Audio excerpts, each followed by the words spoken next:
From October 28th to November 1st, Winnipeg transforms into a global hub for cello music during the International Cello Festival of Canada.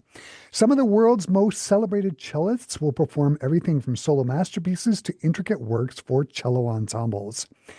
Adding to the excitement, Winnipeg's finest ensembles will collaborate with these visiting artists, creating concerts that are as innovative as they are captivating. Participating groups include the Winnipeg Symphony Orchestra, the Manitoba Chamber Orchestra, the Winnipeg Jazz Orchestra, and one of the city's premier choirs, Dead of Winter. On October the 29th at 7:30 at the Desautels Concert Hall, Dead of Winter will join cellists Cameron Crozman, Denise Djokic, Inbal Segev, and Leanne Zacharias for a concert called Ocean in a Drop. Curated by Zacharias and composer Andrew Balfour, this concert promises to be a breathtaking exploration of the rich dialogue between cello and voice across centuries of musical tradition. And joining me here over Zoom, I am joined by one of the curators for the concert, Leanne Zacharias. Hi, Leanne. Great to see you again here over Zoom. Hi, yeah, nice to chat. Mm. The concept of the concert sounds super interesting. Can you talk about how the concert came about? Yes, well, I have a long history playing with the Dead of Winter and working with Andrew Balfour in particular. They're such an adventurous choir. And as you may know, and Winnipeg audiences may be familiar, they specialize both in early music, Renaissance, even going back to the medieval, music based on chant, Renaissance era, and then of course, very new music. And it's a similar aesthetic, in fact, that they bring to both early and very new repertoire. As I said, they're very adventurous, the whole complement of singers. So I've been involved in great projects with them over the years. And so when this came about, we were asked to come up with something together. And we were very happy to do that. Mm, As we started building, I think there was immediately a desire to, of course, feature some of the perhaps lesser known great works for cello and choir, because there are many to choose from, and some are better known than others. And as well as showcasing the variety of possibility, both that a choir contains, all those different voices, considering some as soloists or in smaller combinations, different ways of using the voice, like overtones, like drones, like bits of improvisation. Likewise, cellists can do the same. So the concert features some solo pieces by guest cellists, myself included, but also some cello ensemble works, and then of course works with cello and choir. So it's a very varied, a quite varied program, let's put it that way. mm. And I think we just wanted to showcase an extreme range of possibilities that this format, bringing together a full choir with four cellists, that can offer. Mm. I gotta ask about the title of the concert. It's called The Ocean in a Drop. What does that refer to? Uh, this is from a fairly famous quote by Rumi, the Sufi mystic and poet Rumi. I believe the actual quote goes, "You are not a drop in the ocean. You are the entire ocean in a drop." Ah, And so it's a beautiful way of capturing how much is possible, let's say, with one person and one person's creativity, and then expanding that out to possibly the instrument as an individual, the cello as an instrument, or the voice as an instrument. There's just so much possibility with both of those instruments. So I think this program really showcases that range of possibility. mm. Can you talk about the curation process? I mean, as you mentioned earlier, there is so much music for cello and choir. How did you and Andrew narrow it down? And I mean, everything. There's Palestrina, there's Gloria Coates, there's Jocelyn Morlock. Like it really runs the gamut. How did you narrow it down?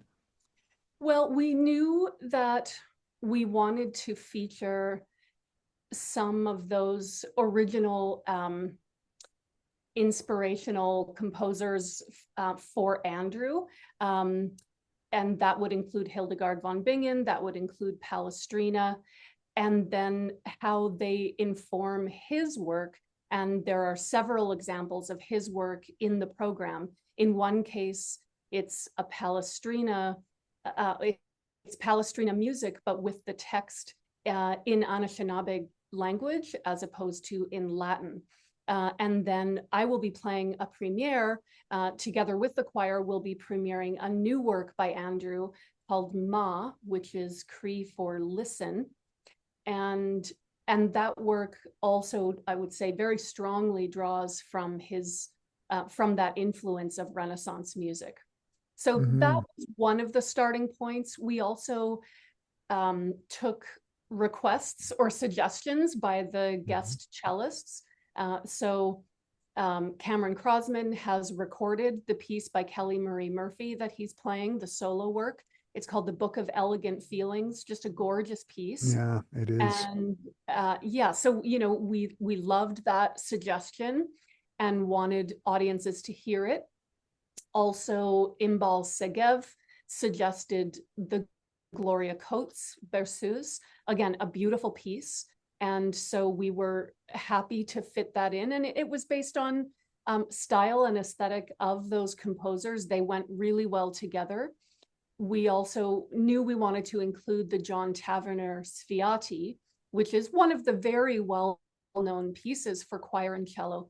It hasn't been performed in Winnipeg in a long time, and it's just such a stunning piece.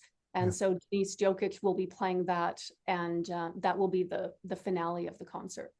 I want to talk about the Hildegard von Bingen. And in that program, it says you and Andrew arranged it. You're doing a version of her piece, help me out here, O Virtus Sapientiae. Am I saying that Latin right? Yeah, Virtus Sapientiae. Yeah, so, you know, I can't give away every detail of the concert because, you know, a good concert has some surprises in it, of course. So it might be more accurate at this point to give credit to the entire choir, plus myself and Andrew, for arranging this. This is sort of showcasing part of the history between the Dead of Winter Choir and myself as an improviser. We have, and Mel, I should say, Mel Brun as well as the director, with his guidance, we have undertaken, you know, some really beautiful explorations with original texts, be they chant or other musical references, and then creating something new with them as the, let's call it, primary source material. So that's what we're doing in this concert, but I can't give away everything. One of the other pieces that's on the program, and this is a head scratcher for me when I was prepping for the interview, was Andrew Norman's piece, Sabina. When I was prepping for the interview, I listened to it. There's a version on YouTube for string orchestra. It's a stunner of a piece. Has it been arranged for cello ensemble? Like, what is that piece like? Or have you arranged it for cello and choir? So Sabina is another solo piece, and it's original for cello solo, and it has been recorded, including by yours truly. And it's one of my favorite pieces for solo cello written, I don't know, in the last 15 years, and a lot of good music has been written in the last 15 years. It's just a stunning piece. And again, the themes that we were working with, this piece sort of, it's about capturing a phenomenon in nature that is sort of a visual apparition of light playing on stone as a sun sets, passing through a stained glass window. So it's partially a visual phenomenon, but it's also just an experience and a feeling of space and architecture and time passing by as traced by the sunrise. And, you know, in a way impossible to capture, like the ocean in a drop. But it's just a stunning piece, very evocative. And so I knew it fit the theme of this concert very well. You're the cello professor at Brandon University, and there is music on the program from one of its alum, my good friend Jocelyn Morlock. You're going to be doing her piece, "The Violet Hour." What has it been like learning her piece? Well, I can't wait to start rehearsing it with the Mm. others. Mm. At this point, we're all still rehearsing on our own, in our own siloed practice rooms. So it'll be great to put it together. It's a beautiful cello quartet. Again, the theme is, the violet hour. It's that special time, in sunset, in dusk time. And so, again, a composer trying to capture something that is both visual and durational, but really experiential. And yeah, it's a beautiful piece. I'm sure it'll be emotional putting it together. Um, Mm. Certainly, I've played a lot of her music. And I can assume that the other cellists have too. I would assume. I'm sure we'll talk about it. Yeah, it'll be emotional. She was from Winnipeg. She studied here in Brandon. I know that local audiences are always really pleased to hear her pieces played Hmm. live, and so I hope that'll be the same this time.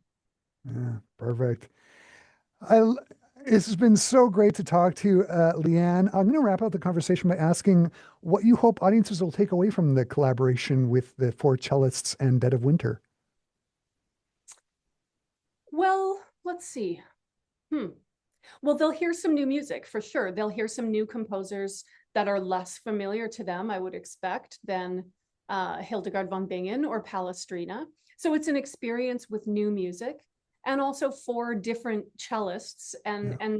coming together in um, in a unique way, in that you get to hear solo playing and ensemble playing and full large scale choir with cello, all in one concert. I guess that doesn't happen very often.